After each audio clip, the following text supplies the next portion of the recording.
Hello and welcome to the American Tanning Institute's Basic Certification. My name is Rick Mattoon, and this video was set up as an enhancement to our Indoor Tanning Certification course manual. And I'll be actually kind of covering these highlights through each chapter of the training manual. If you don't already have a copy, you can find one online at www.tanningprogram.com. So let's now take some time and go through each of the chapters, beginning with Chapter 1.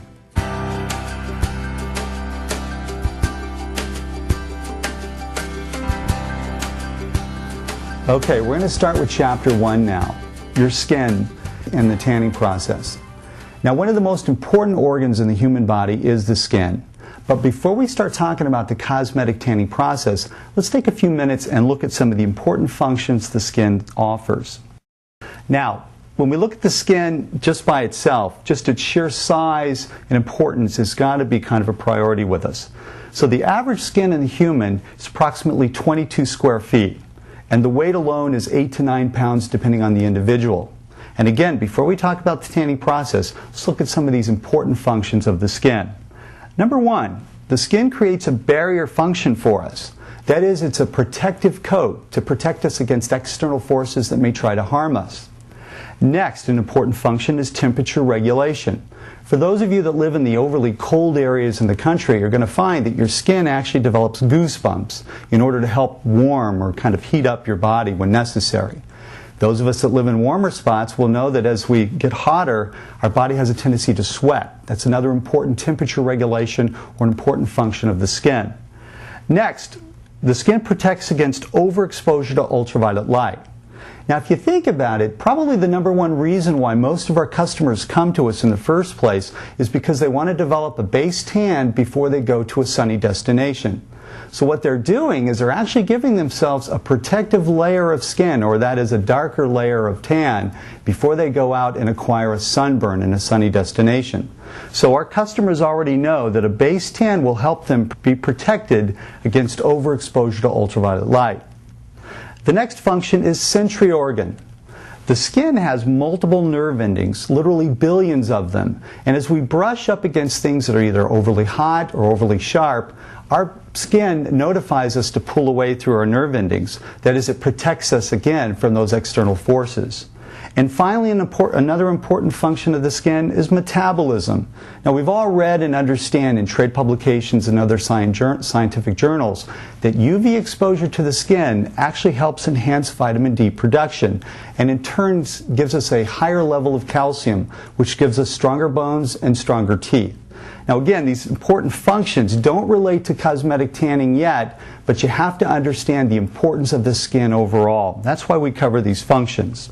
Now, when you think of the skin, I want you to think of it in terms of three different layers. We have the subcutaneous layer, which is the deepest layer of the skin, the dermis, the middle layer, and most importantly in the indoor tanning process is the epidermis. Now let's look at each one of these layers individually. Now the subcutaneous layer is the deepest layer of the skin. This is where we have our fat pads. From this we draw our warmth, also stored energy, and provides us kind of a mechanical cushioning as we bump and grind against things in the outside world. Also at this subcutaneous layer we have the larger blood vessels and the larger nerves. But the entire tanning process does not take place at this particular layer, so let's go on to the next one. The dermis layer is the next layer, or the second layer of the skin. Now, for those of you with a cosmetology background, this is kind of an important layer for you because it's here where collagen and elastin is found. And as we get into skincare regimes, those are going to be important factors. The collagen actually gives us the strength of our skin. It helps prevent against tearing as we brush up against things. And also the elastin, which provides elasticity, allows our skin to kind of re-stretch or rejuvenate back into its original form. Over the years, as collagen and elastin starts to break down in our skin, this is where we start to have skin injuries like tearing of the skin or actually formation of extreme wrinkles as these two products actually start to break down. Now next, the most important layer of the skin in regards to indoor tanning is the epidermis. Now when we think about the epidermis, or the outer layer of the skin, I want you to keep in mind some of the most important key players in the epidermis. So let's kind of cover those one at a time.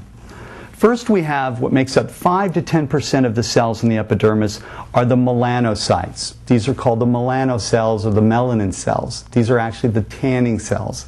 It's from the melanocytes that secreted melanin. Now, it's this melanin that's going to give us our dark appearance when we tan. Initially, when the melanin is secreted from melanocytes, it's either pinkish or grayish in color. Later, when we talk about UV exposure, we're going to talk about how that pinkish or gray color melanin starts to darken to give us our cosmetic tan. Another important element of the epidermis is tyrosine. Now, tyrosine is an amino acid that must be present in order for the tanning process to take place.